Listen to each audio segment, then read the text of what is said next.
I'm Christian Chardonnay. I'm a research director at CNRS, and I'm a former ESFRI delegate for France.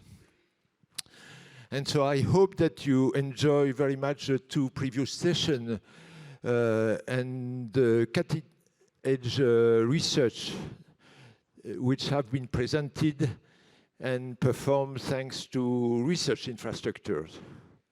The point is that even for the most curiosity-driven research, as for example black hole research as presented by Reinhard Genzel, there is some impact of this kind of research behind the interest of the research. And for example, Reinhard Genzel mentioned adaptive optics, and behind these two words there is a high technology developed, and it was a challenge for private company. And in addition, this kind of technique got a very beautiful application in biology. And so the present session, the last one of this day, is devoted to the social, economic, and societal, and also sometimes political impact of research performed by research infrastructure. And so we chose two scientific domains. The first one about environment and climate change, and the second one about health. And the last round table will be the occasion to have the witness of industrial colleagues which will present the impact of their work related to research infrastructure. And so immediately I will give the floor to Sylvie Joussaume, who will be the chair of the first panel. Thank you very much, Christian, and thank you for convening this roundtable around climate and environment. And I would like to thank my two colleagues, Sanna Sorvari from Finland, a specialist on atmosphere and land, and Pierre Heffernan from Ireland, a specialist on the ocean. So we are covering already a wide part of the Earth. So our field, our knowledge in environment and climate is heavily relying on observations, and those observations are heavily relying on infrastructures. And those are key to explore and to monitor the different components of the system, that is to say the atmosphere, the ocean, the land, but also the deep earth. And in their different dimensions, physics, chemistry, biogeochemistry, even biological. And it's not only relying on observations, we are also relying on models, like for example for climate, that's my field. And there is a strong interplay between those observations and those models, with their observations allowing to help develop the models, and the models complementing for the understanding and the prediction capabilities. So these infrastructures are strongly distributed because we need to cover the Earth, not just. So they have usually a very distributed and very global aspect. And we need continuous and long records, particularly for climate, which occurs on long time scale. And this has started, we have had observation networks that started quite long ago. That started with the weather stations, 1860. We also have measurements in the atmospheric CO2 that started in 1958. And, but most of the effort has otherwise been focused on means to explore the world with vessels, with planes, with many tools to do field campaigns. So not necessarily continuous records, but more in-depth analysis at some time scale. In fact, when ESFRI started, it has been really a key time. There was really a clear need to expand what we were doing on environment. There were already some networks, mostly funded by short-term projects, more in science projects, not really recognized as infrastructures. And I would like to ask Sanna and then Peter how they see, coming back to those 20 years, how they see some of those main achievements, at least to illustrate. It's not possible to cover them all, but at least illustrate some of those aspects. So Sanna? Yes, thank you, Sylvie, and good afternoon also from my side, and I'm happy to be here, so thank you for the organizers. And I really want to also to go back in time a little bit and think about that how ESFRI has been fundamental for environmental research infrastructures and how we have been able to then to provide the necessary societal data and information for societies.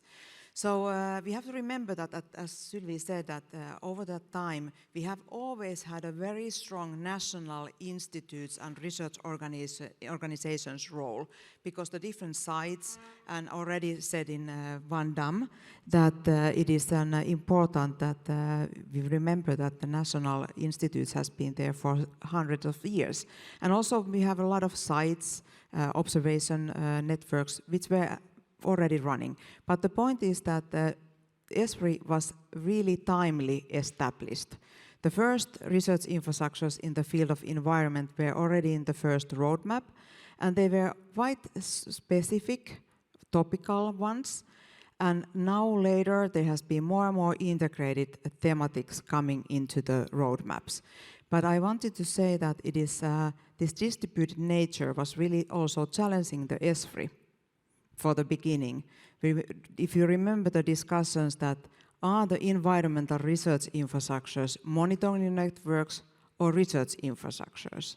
I don't think that we are anymore discussing about that theme, but it was really up to our own justification earlier, like 10 years ago, that we needed to demonstrate that this is really a curiosity-driven science that we are performing on these sites, even though they are distributed and it's data-oriented.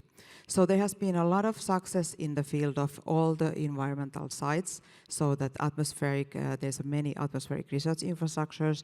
There are from the marine side, there's also from the land and biodiversity, and also from the solid earth. So, but it was not easy journey in the beginning to really come to the idea of research infrastructures with a distributed and data-oriented manner. Thank you, Peter. Thank you. I'll be a little stark. For decades, mankind has been waging war on the life support system of this planet. We understand the climatary aspects of it, but we do not appreciate the ocean and climate linked aspects of it.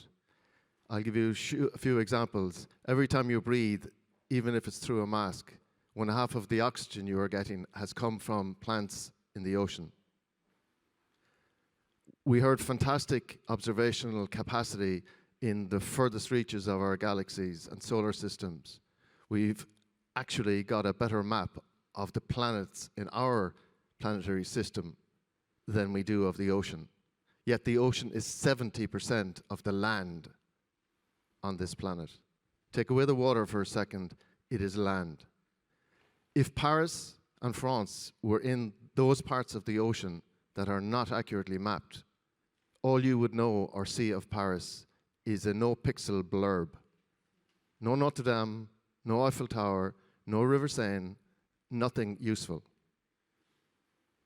This is the scale of the observational challenge that until very, very recently, and before ESFRI and linked infrastructure such as EMSO, EuroArgo, Eurofleets, and an acceleration of an awareness, that is the scale of the challenge. Just think of that for a second. Less than 20% of that system, which is your life support system, is accurately mapped.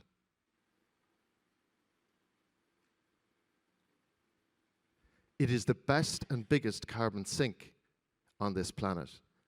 Yet a discovery published very recently has shown that the resuspension through damaging bottom trawling releases as much carbon, resuspends as much carbon every year as the total emissions from global aviation.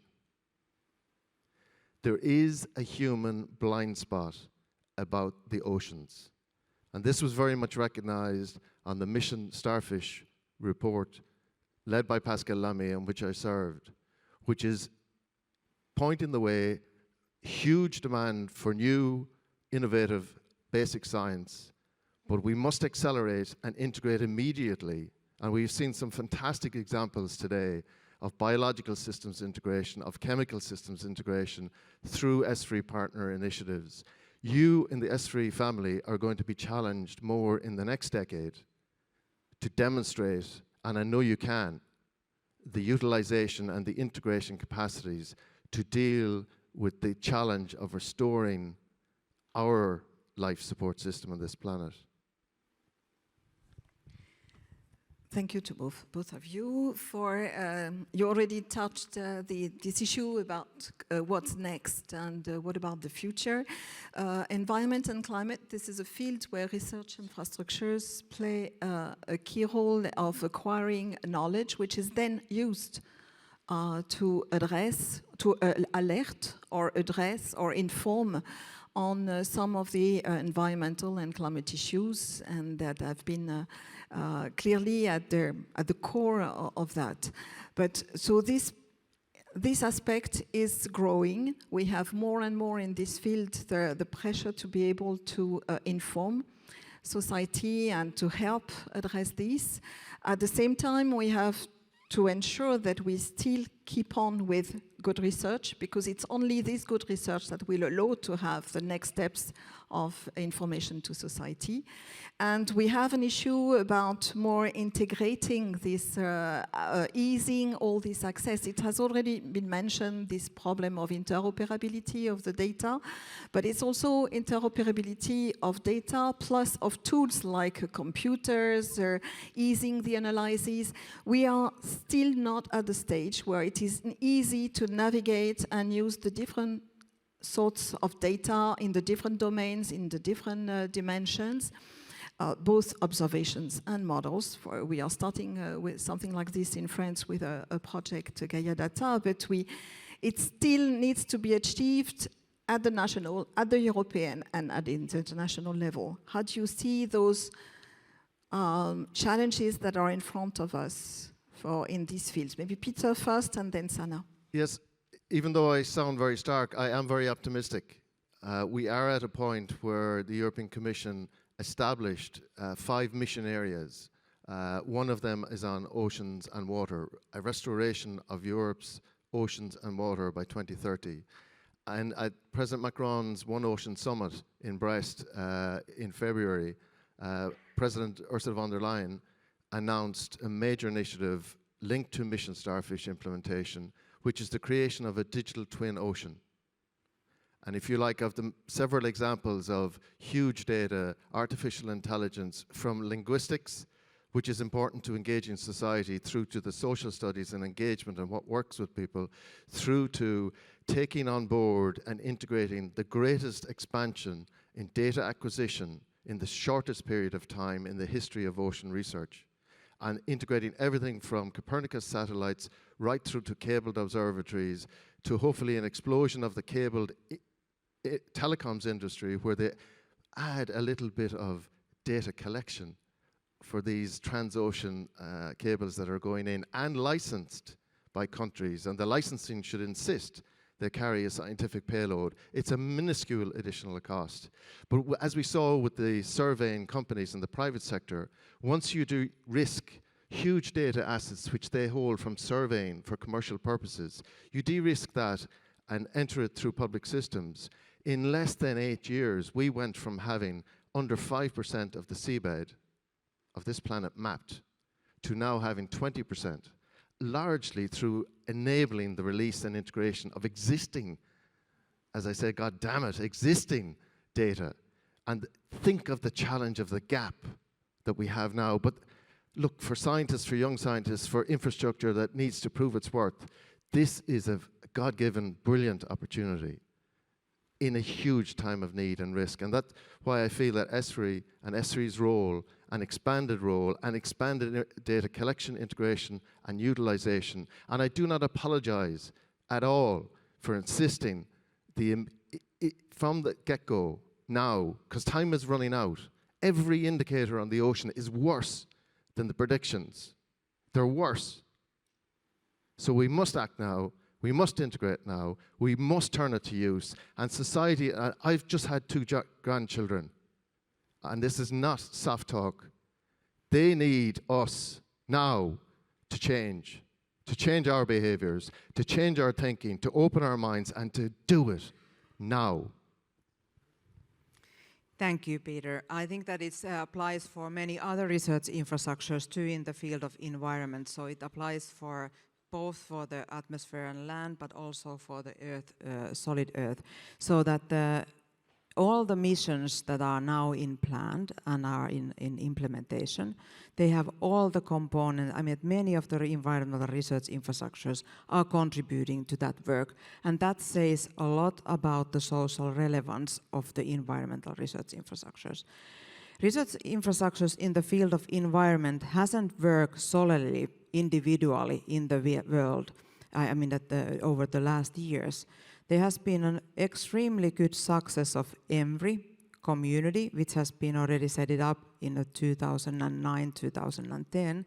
So there is more than 10 years of good collaboration with the marine and other domains to work together, enabling the data provision, the integration of different methods and work that we are doing together as are looking the planet as an whole system. And I think that this is why now when the missions are there, there's also the planning of the many partnerships. And I think that the research infrastructures has a really big role there. And I'm happy to see it already in examples where some of the partnerships are organizing a transnational access of different research performing organizations as a part of the partnership work. And I think that that's a demonstration again how ESFRI has been successful on implementing such a good environment. Okay, what we are missing? I mean that what we are missing, we are still having a gap in the landscape. We have to take care of those. Also, I have to say that all the directors of the research infrastructures, particularly in those areas where the societal challenges are one of the core deliverables, we have to also remember that you are managing expectations of society. And this is a double task, because you have to take care of your own core scientific community to provide excellent platforms to them to make the topmost research in their field, but at the same time try to maneuver and try to answer to those topical questions of the society.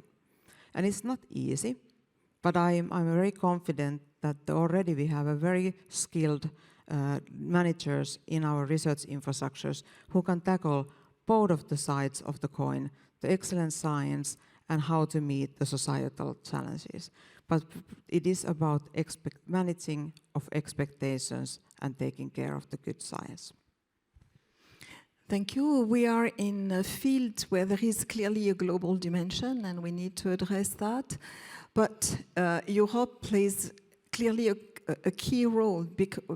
Organizing at the European level gives us really a chance to be a key voice, to work jointly and not just separately. And I think there has been a lot of examples where the fact that we had this European support through ESFRI, but also through European Commission, a process like the integrating activities has played a key role, and I would like personally that it continues to play that role, because it has a structuring role, and then we are much stronger by acting all together, even at the global scale. Although we are still missing a scheme for allowing international global infrastructures.